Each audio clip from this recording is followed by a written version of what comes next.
Hello, we're back. Foxer G here with Thass.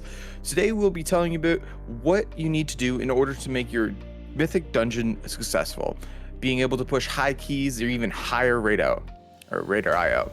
First off, if you don't know what Raiderio is, Thass will help explain that. What's up, guys? Welcome back to me and Foxer talking a bunch of nonsense. So, Raiderio is, since Blizzard doesn't really have like a ranking system in game, to kind of judge players' skill and ability and higher keys and their level and what they've done. Raiderio is an external website and add-on that helps you do that. So if you look right above my web frame, you'll see a little tooltip that pops up, and you'll see that my Raiderio is 1873. That the best run I have done is a 19 DOS. Best run for the current dungeon I'm in is a 19 Necrotic Wake, and I have timed 107 plus 15 pluses. And it also shows like your actual raider. Like if you are a raider, it shows like what your progress is. So I'm 4 out of 10 mythic, and I've done, I have AOTC with 10 out of 10 heroic. So it's a really good add-on to really help judge when you're making groups and you're trying to pug, if you don't have a specific group of people that you run with, to try and find people around, your skill level. Dungeons especially is one of those things to where you get in a key. Say you've pugged a 15 up to an 18, you're feeling really good. You don't want to get people in your group that you feel may jeopardize that key that you've spent the past 2 hours pushing up multiple levels. So it's like PvP and their rating and their CR and the in-game thing that they have. You can check that. You can look that up. You can go to the armor. You can look that up. You can see what their score is, what their win-loss is, and all that good stuff. So Raiderio is a really good thing to have. A lot of people don't like it because it kind of makes this elitism mindset, but that's just, when you get into higher content in any game, you're going to run into an elitism mindset. Certain situations make it drastic, but if you want to run keys and you want to push high keys, it's definitely something you need to have. Now, there is some additional add-ons that would help you in the success of your runs. I personally love to know how much percent we need for the dungeon to complete it, because that is one of the main things that you need to do. So with this add-on, it tells you how much time you have left for +3, +2, +1, or if you even time the key. What that add-on is called is Mythic Timer Plus. That's what I use.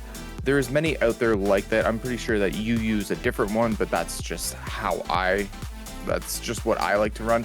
As well as for player template or player nameplates, I use threat plates. It allows me to see if the enemies are enraged, as well as if there's any dispellable effects that are easy to show. Plus it shows all my effects that I have on the enemy. So if I have a dot burning, that I can see that and it counts it down for me. As well, do you think there's any other crucial add-ons that you need in order to be successful in pushing your mythic key, Thass?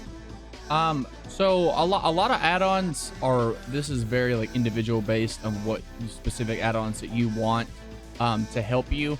There are kind of standard add-ons that, like, if you're going to push high keys that you need to have.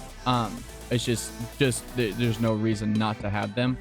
You only benefit from them. So DBM, obviously everyone should have some sort of, either DBM or big wigs or whatever one you want to use.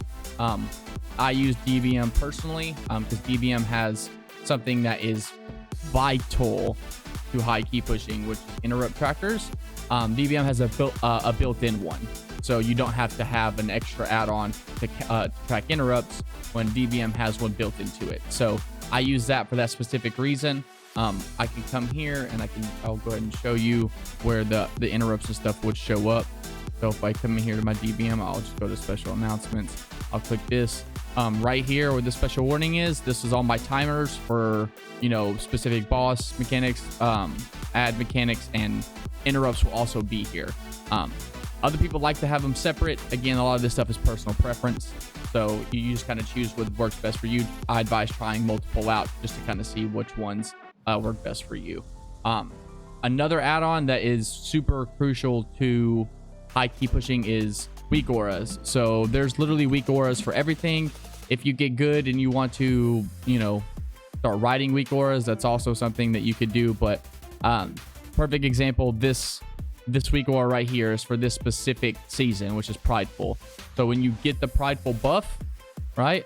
When you get the buff, it does this nice thing. Let's see if I can get it to do it. It's not going to do it, but what it does is it makes it to where when you get the prideful buff, it pops over your head. Hey, it's on me. Watch out for me. And it gives you a counter. So it really helps your group out. Stuff like that is super, super, super important to have in high key pushing. So weak auras, the add-on, is something I use for everything across the board. Like I personally use it to track literally all that, to help me track all of my specific abilities that I need to use on cooldown. So when I'm in combat, this is the stuff that shows up, and it tells me when everything's ready, how long I have left on demon spikes, when my dev is up, when I have kick up, when I have leaps. Like, this is all just personal stuff that you can do to help your gameplay. That's why weak aura is something that is super vital to high key. So I highly advise getting this add-on. Right on. Now, knowing how to be better at M+ is probably the most crucial thing.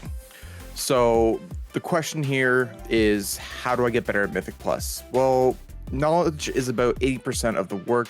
Knowing the dungeon layout, the route it's going to take, as well as any crucial big damage mechanics that happen in the dungeon, as well as what are the abilities that the monsters do or the adds do.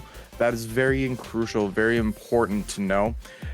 It keeps you alive, so if you're alive the whole fight, you're doing more damage. Essentially, once you get the mechanics, you'll be able to pump out more damage and more damage. Anything else you would like to add, Thass? So just a general tip to get better in M+, this is very role specific. Each specific role has different duties in a key, and doing those different duties in your specific role essentially helps the group. Coming from a tank and healer's perspective, since I do play nothing but support in this game, for me as a tank, you have probably the most important job in M+, which is why a lot of people don't play tank. They don't like the pressure of playing tank because, say you're pugging a group, it's up to you as the tank to know exactly what to pull, when to pull it, how to pull it, what do I need to CC this specific ad, and then pull the rest. And this season especially, count and your percentage is so important due to prideful and that affix, that if you mess up your count, or if someone body pulls in a key, if you don't have backups for that or backup plans for something like that happening, it could ruin your key completely. So just to get better you have to run dungeons. You just have to do them, right? Like you saw when I went over the Raiderio add-on that I have over 107 plus timed 15 pluses. Those are only the timed ones, not the ones that went to poo-poo, and I got to the very last boss and we didn't time, So it's just running them and having dungeon knowledge at any role. As a DPS player, knowing what the ads do, maybe they do a frontal that only the tank can handle, but will one-shot you, right? Or maybe they put something on the ground, a trap or something that is very hard to see because there's multiple ads, but when it's coming, so you can automatically start, inching your way back. Stuff like that is a lot of personal play, and to get better, just run keys. You don't even have to run keys at a high level to learn what these ads do. You could run them at 5s and 10s all day long, and just to specifically learn what these dungeons do. So when you get an 18, a 19, a 20, if you get there, which is all one-shotty, level. So if you stand in something, you die instantly. Getting that knowledge before you get there would not only help out your peers and the people you're pugging with or your group specifically, but it'll help you out. And, like Boxer said, the longer you're alive, the more damage you do, the more people want to play with you again as a DPS player. And as a tank, knowing your routes, knowing specifically where to go, what to pull, and knowing what to do when something messes up and something may get body pulled is very it helps your groups out profoundly. So well, next thing is for affixes. Affixes change depending on week to week, as well as once you progress in your keystone. So if you get your keystone, you'll have one affix. There'll only be a range of 1 to 3 affixes, I believe. And then once you get a +4, it goes to a second one. Then you get a third one at +7 and above. And then once you hit a +10, that's when you get the seasonal affix. And we did a video on all the affixes. It'll be in the corner up there, I think, depending on which way you have me. This side, whatever side. Yep. It'll be up here, as well as it'll be in the description. It'll show you on the easiest keystone or easiest affixes for you to push, as well as which dungeon you can push the easiest with. It takes the least amount of effort in a sense. Thass? So affixes are just one of those things to where, you know, a lot of this just goes back to you having dungeon knowledge, and each week the affixes changed. Each week a different combination of the ones from previous weeks. Every week you're gonna have either a fortified or a tyrannical week, and then the other two affixes are the mystery one. Well, not mystery, you'll know what they are, but they're the ones that change the most. And then yeah, of course you have your seasonal affix. So if you do watch that video to go over what the easiest affixes are to push, what affixes are kind of, you know, shitty and you want to stay away from and not really run as many keys, especially higher ones. But other than that, it's just one of those things where you really just need to run dungeons and learn the affixes. Run them, experience Grievous and Pride together, right? Experience Necrotic and Raging together. Experience these things that like these really wombo combos of things that really kind of just destroy pugs, especially, and just learn how to deal with them. And you can do that at lower keys. Like I said, you do not have to learn at 18s and 19s. That's not where you want to be learning. You want to be learning at 10s. Go and learn what these things do at 10s, and then when you get up into the higher keys, you'll know what they do. You'll know how to handle them, so you know, you won't just completely go in and just be completely taken back at some of these things that are happening. Any final tips, Thass? If I have any tips for people who want to push high keys, as from someone who has been pushing high keys since Shadowlands came out, literally all I do on push weeks, of course, is find people to play with, man. Go to LFG. Don't be toxic. Don't be rude in LFG, especially in lower keys. You want to find a good group. You don't want to spend your days running through LFG over and over and over and over again to try to push high keys. Perfect example, I'm at a level now to where the only keys I am able to get score from are going to require a coordinated group. I cannot pug it.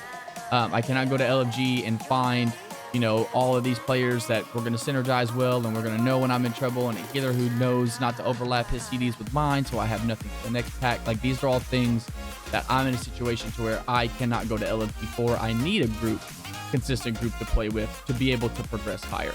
So my biggest tip to anybody pushing keys is find people to play with. Be nice, be patient with people, have a good attitude in LFG in the lower keys, so these people want to play with you again. I promise you, if you have 5 people that you do 10 to 15s with for the next couple of weeks, I promise you those 17s and 18s will come really quickly. All right, if you have any questions, you can put them in the comments down below, or just head over to Thass's Twitch channel. He's pretty much live every day. Anything else you would like to add, Thass? Yeah, play tank. Roll tank. The game needs tanks. It's just one of those, play support. I play support in PvE and PvP. It's just what this game lacks. DPS players are a dime a dozen. So I'm gonna start a movement on Twitter and Instagram that that are trying to get people to play supports. That's what my channel is about. I love playing support roles. I know DPS is fun, but I really enjoy playing a role that not a lot of people play. Not people want to play. It's a lot of pressure to play a healer. It's a lot of pressure to play a tank. So I really enjoy that pressure. And so yeah, roll tank. All right. We're signing off now. Peace.